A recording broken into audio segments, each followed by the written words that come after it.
வயசு கூட கூட கூட நான் செலுத்த வேண்டியது கூடிக்கிட்டே இருக்கணும், நான் அர்ப்பணிக்க வேண்டியது கூடிக்கிட்டே இருக்கணும், நான் ஒப்பு கொடுக்கிறது கூடிக்கிட்டே இருக்கணும். ஒரு காலத்துல சின்ன பிள்ளையா இருந்த போது என் வயதுக்கு ஏற்ற சேக்களை நான் கொடுத்துக்கிட்டு இருந்தேன். இப்ப ஆவிக்குரிய வயசு கூடுது, என்னுடைய வாலிப வயது கூடுது, என்னுடைய ஜெப வயது கூடுது, என்னுடைய ஊழிய வயது கூடுது, என்னுடைய தரிசன வயது கூடுது, என்னுடைய அழைப்பின் வயது கூடுது, என்னுடைய தெரிந்து கொள்ளுதலின் வயது கூடுது. நான் கூட கூட கூட செலுத்த வேண்டிய சேக்களும் கூடணும் பாஸ்டர். செலுத்த வேண்டியதும் கூடணும். அல்லேலூயா. கூடணும். செலுத்தத்தக்க முடியாதவன் பிரதான ஆசாரியனுக்கு முன்பாக நிற்க கடவன் என்று போடப்பட்டிருக்கிறது. இயேசுவை பாருங்க, 8 வயதில் அவர் தேவ சமூகத்தில் பிரதிஷ்டை பண்ணும்படி அழைத்து கொண்டு போகப்பட்ட போது 2 காட்டுப்புறா, ஒரு புறா குஞ்சுகளை பலியாக செலுத்தினார்கள். யோவான் 12ஆம் அதிகாரம் 27ஆம் வசனத்திலிருந்து சொல்லப்பட்டிருக்கிறது. 8 வயசு 8 மாதத்தில் 8 நாளில் இயேசுவை பலி செலுத்த இயேசுவுக்கு பிரதிஷ்டை பண்ண கொண்டு போனது 2 காட்டுப்புறா, ஒரு புறா குஞ்சு என்பதாக.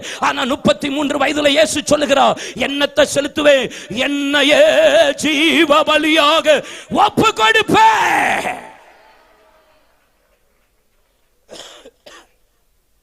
என் வயசு கூடுதா, வித்தியாசத்தை கூட்டணும், அர்ப்பணிக்கிறத கூட்டணும். ஆமென். சப்பரே. ரோமர் 12:1-2 பிரபஞ்சத்துக்கு ஒத்த வேஷம் தெரியாமல் நன்மை பரிபூர்ண சித்தம் என்னென்று பகுத்தறியத்தக்க உங்கள் மனம் புதிதாகிறதுனால நீங்கள் மறுரூபமாகுங்கள், உங்களை ஜீவ ஒலியாக ஒப்புக் கொடுக்க வேண்டும் என்று தேவனுடைய இரக்கங்களை முன்னிட்டு வேண்டிக் கொள்கிறேன். இதுவே நீங்கள் செய்யத்தக்க புத்தி இல்ல. ஆராதனை கூடணும், பலி கூடணும், பிரதிஷ்டை கூடணும், ஜெபம் கூடணும். எத்தனை பேர் விரும்புறீங்க? எத்தனை பேர் ஆசைப்படுறீங்க? ஏன் ஆபிரகாமை குறித்து புதிய ஏற்பாட்டில் இவ்வளவு பிரசங்கம், ஆபிரகாமை பத்தி இவ்வளவு வார்த்தை? ஏன் ஆபிரகாம்னு மத்தேயு 1:1 ஆபிரகாமின் குமாரனாகிய தாவீதின் குமாரனாகிய இயேசு கிறிஸ்துன்னு ஏன் ஆரம்பிக்கிறா? எங்க பார்த்தாலும் ஆபிரகாம் ஆபிரகாம், இவனும் ஆபிரகாமின் குமாரனே, இவனும் ஆபிரகாமின் குமாரத்தியே என்று 2 பேரை ஏன் ஆண்டவர் இப்படி அடையாளப்படுத்தணும்? அப்போஸ்தலனாகிய பவுல் ரோமர் 4ஆம் அதிகாரம் 17ஆம் வசனத்தில் சொல்லும்போது, அநேக ஜாதிகளுக்கு தகப்பனாவேன் என்பதை நம்புகிறதுக்கு ஏதுவில்லாத நம்பிக்கையோடு விசுவாசித்தான். ஏறக்குறைய 100 வயதுள்ளவனாய் இருந்த போது சரீரம் செத்து போனது, சாராருடைய கர்ப்பம் செத்து போனது. என்ன இருந்தால் அவன் விசுவாசத்தில் பலவீனமாக இருக்கவில்லை. வாக்குத்தத்தம் பண்ணினவர் வாக்குத்தத்தத்தில் வல்லவர் என்பது முழு நிச்சயமா எண்ணி வாக்குத்தத்தத்தை உறுதியாய் பிடித்து பெற்றுக் கொண்டான் என்று ஒரு பெரிய ஆபிரகாமை பத்தி அங்க பவுல் பேசுறான், பேதுரு பேசுறான். ஏன் என்ன வயசு கூட கூட இழந்தது கூட, அர்ப்பணிச்சது கூட. ஆதியாகமம் 12ஆம் அதிகாரம் தேசத்தை விடு, இனத்தை விடு, தகப்பன் வீட்டை விடு, நான் காண்பிக்கிற தேசத்தை விடு விட்டான். 13ஆம் அதிகாரத்தில் ஆண்டவர் சொல்லுகிறார், சோதம் கொமாராவை விடு, லோத்துவை விடு விட்டான். 14ஆம் அதிகாரத்தில் சோதம் கொமாராவை விடு விட்டான். 16ஆம் அதிகாரம் நீ எதெல்லாம் விடணுமா விடு. 17ஆம் அதிகாரம் என் வார்த்தைக்கு செவிகொடு, நீ தவறான காரியங்களில் போயிட்டு இருக்க விடு விட்டான். ஆகார விட்டான், இஸ்மவேலை விட்டான். கடைசியில் ஆண்டவர் சொல்லுகிறார், உன் குமாரனாகிய ஈசாக்க நான் காண்பிக்கிற தேசத்தின் மலை உண்டில் மோரியா என்னும் தேசத்தில் அவனை தகரபலியாய் என்று சொன்னபோது நெருப்பு கட்ட வேலைக்காரனை கூட்டிட்டு 3 நாள் பிரயாணப்பட்டு தன் கண்களை ஏறெடுத்து பார்த்தபோது கர்த்தர் குறித்த இடத்துக்கு கொண்டு போய் அங்க வேலைக்காரனையும் அங்கே கழுதையும் விட்டுட்டு மலைக்கு ஏறி போய் அங்க ஈசாக்கை பலிபீடத்தில் கையும் காலையும் கட்டி கைகளை ஓங்கி போது, ஆபிரகாமே உன் புத்திரனும் என்று வேக சுதனம் என்று பாராமல் எனக்காக ஒப்பு கொடுத்தபடியா இப்பொழுது அறிந்திருக்கிற நீ எனக்கு பயந்து நடக்கிறவன் என்பதாக பின்னாக புதரிலே கொம்புகள் சிக்கி கொண்டிருக்கிற ஒரு ஆட்டுக்கடாவை கண்டு அதை ஈசாக்குக்காக பலியிட்டான். ஈசாக்கு தன் சொந்த குமாரனானாலும் என் ஆண்டவருக்காக எதையும் இழப்பேனே தவிர எதற்காகவும் எங்க அப்பாவை இழக்க மாட்டேன். ஈசாக்க விட்டான். கடைசியில கேத்துராலே உன் மனைவி விட்டான். கடைசியில தான் பியூட்டி, உன் பேரையே விட்டான், உன் பேரையே விட்டான், நேமையை விட்டாங்க. இழப்பீங்களா? சொந்த காரியம், சொந்த சகோதரன், சொந்த மகன், அவன் தன் மகன், அவன் தன் சிநேகிதன், அவன் தன் தலாயலான். யாருனாலும் விடுவேன், இயேசுவுக்காக எதையும் இழப்பேன். எந்த சூழ்நிலையும் அவர் அன்பினின்று என்னை பிரிக்காது காத்துக் கொள்வார். என்னை நம்பியவர் தந்த பொறுப்பதனை அவர் வரும் வரை எதை வேணாலும் இழக்கலாம், யாரை வேணாலும் போட்டு தள்ளலாம். இல்லையா சொல்லுங்க. கத்தரில பட்சத்துல நிக்கிறங்கிறதுக்கு அடையாளம் என்ன தெரியுமா? நீங்க எதை வச்சு சொல்லுவீங்க நீங்க கத்தரி பட்சத்துல இருக்கீங்கன்னு? இயேசுவுக்காக நீங்க எதை இழந்தீங்க பிரதர்? இயேசுவுக்காக எதை விட்டீங்க பிரதர்? இயேசுவுக்காக எதை நஷ்டப்பட்டீங்க? நியாயாதிபதிகள் 11 எப்தா பராக்கிரமசாலி. அம்மோன் புத்திரர்கள் எழும்பி வந்தபோது அம்மோன் புத்திரர்களுக்கு விரோதமாக யுத்தம் பண்ணும்படி அதற்காக கத்தர் எழுப்பின ஒரு நியாயாதிபதி, ஒரு தேவ மனுஷன், அபிஷேகம் பெற்ற ஒரு பராக்கிரமசாலி சொல்லுகிறான், ஆண்டவரே, அம்மோன் புத்திரர்கள் மத்தியில் எனக்கு ஒரு யுத்தத்தில் ஜெயத்தை கொடுத்து என்னை குடும்பத்துக்கு சமாதானத்தோடு திரும்பி வர பண்ணுவீரானா? என் வீட்டிற்கு முன்பாக எது வருகிறதோ அதை உமக்காகவே செலுத்துவேன் என்று சொன்னா. கத்தர் அம்மோன் புத்திரர்களை முறியடித்து ஓட ஓட விரட்டினா. ஜெயஸ்தம்பத்தோடு ஆடல் பாடலோடு கத்தரை துதித்து பட்டணத்துக்குள்ளே நுழையும் போது அவளுக்கு இருந்த ஒரே மகள் மாத்திரம் எதிர்கொண்டு வந்தா.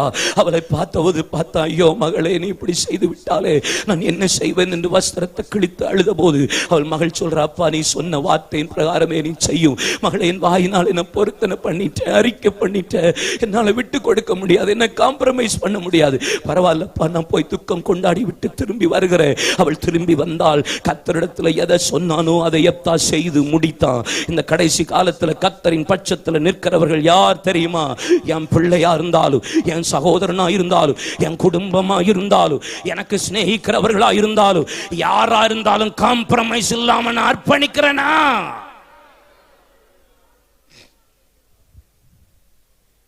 பேட்ரிக் ஜோஷுவான்னு எத்தனை பேருக்கு தெரியும்? கை வைத்துங்களேன். தெரிஞ்சா தெரியும் சொல்லுங்க, தெரியலன்னா தெரியாதுன்னு சொல்லிருங்க, ஒன்றும் பிரச்சனை இல்லை. பேட்ரிக் ஜோஷுவான்னு ரொம்ப கம்மி பேருக்கு தான் தெரியுது பாருங்க.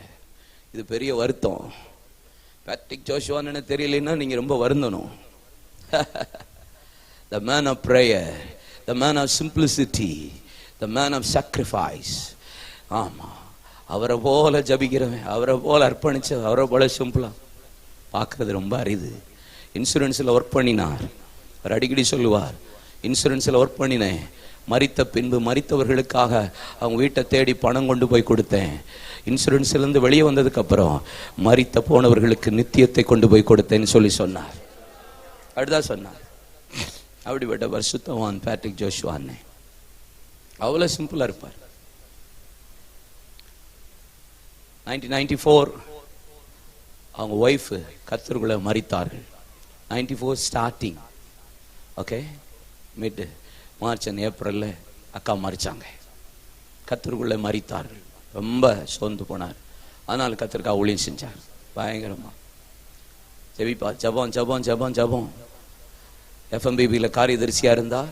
எஃப்எம்பியை விட்டு வெளியே வந்து பிரேயர், நேஷனல் பிரேயர் நெட்வொர்க்கை உருவாக்கினார். எல்லாரையும் நெட்வொர்க் பண்ண வச்சார், எல்லாரையும் இணைக்க வச்சார். என்கிட்டலாம் கடைசியாக சொன்னார், தம்பி, நீங்கள் நெட்வொர்க் பண்ணி ஜெபிக்கிறது எனக்கு எவ்வளோ சந்தோஷமா இருக்கு, எல்லாரும் இணைச்சு ஜெபிக்கிறீங்க பாருங்க, எனக்கு ரொம்ப பிடிக்குதுன்னு சொல்லி என்னை என்கரேஜ் பண்ண ஒரு தேவ மனிதர். அக்கா ஆரம்பத்தில் மரிச்சிருக்காங்க. மரிச்ச போது கர்த்தருக்காக உடந்து ஊழியம் செய்கிறார். அண்ணனுக்கு ஒரு மகன் உண்டு, ஜிம் எலியட். மால்டோ மக்கள் மத்தியில் கர்த்தருடைய ஊழியத்தை செய்த ஒரு தேவ மனிதர். only 29 years old, 29 வயது, இளம் வாலிபன். கிடைத்த பணம், கிடைத்த எல்லாவற்றையும் மால்டோ மக்களுக்காகவே ஜார்க்கண்ட்ல இறைச்சி தள்ளுவார். அண்ணனை விட டபுள் மடங்கு சிம்பிளிசிட்டி ஜிம் எலியட். 2 ட்ரெஸ்ஸை மட்டும் வச்சுக்கிட்டு கிடைச்ச பணத்தை எல்லாம் கர்த்தருக்காகவே கொடுத்துட்டு இருந்தார். இளம் வாலிபனா. 94 நவம்பர் திடீர்னு ஒரு செய்தி வருகிறது. மால்டோ மக்கள் மத்தியில் ஊழியம் செய்து கொண்டிருந்த ஜிம் எலியட் பிரதர் திடீரென்று வியாதிப்பட்டு மரித்தார் என்கிற செய்தி. டேபிள்ல பேட்ரிக் ஜோஷுவான் அப்படி உட்கார்ந்துட்டு இருக்கிறாங்க. அப்படி எழும்பி நின்று கண்ணீர் விட்டுட்டு, ஆரம்பத்துல மனைவி, எண்டில மகன். ஜிம் எலியட் பிரதருடைய ரூமை செக் பண்ணி பார்த்தா 2 ட்ரெஸ், கொஞ்சோண்டு பணம், எல்லா பணமும் அண்ணன் அனுப்பி வச்சது, மிஷனரிக்கு கொடுத்த பணம் எல்லாம் ஜனங்களுக்கு, வேற ஒண்ணுமே இல்லை. பைபிள், ஒரே ஒரு சிப்பா, ஒரே ஒரு பை, ஒரே ஒரு நோட்டு. வாலிபத்தை முழுவதும் கர்த்தருக்காக கொடுத்தார். அண்ணன் எழும்பி நின்று அப்படி ஒரு பாட்டு பாடினாங்க. எந்த சூழ்நிலையும் அவர் அன்பினின்று என்னை பிரிக்காது காத்து கொள்வார். என்னை நம்பியவர் தந்த பொறுப்பதனை அவர் வரும் வரை காத்து கொள்வார். ஆனந்தமே பரமானந்தமே, இது மாபெரும் பாக்கியமே. இந்த பார்தலத்தில் சொந்தக்காரரவர் எந்த உள்ளத்தில். இந்த பார்தலத்தில் சொந்தக்காரரவர்.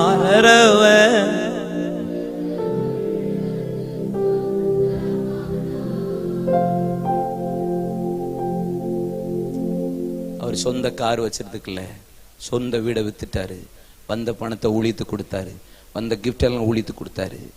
கடைசியில் ஒரு வாடகை வீட்டில் மாடியில் இருந்தார்.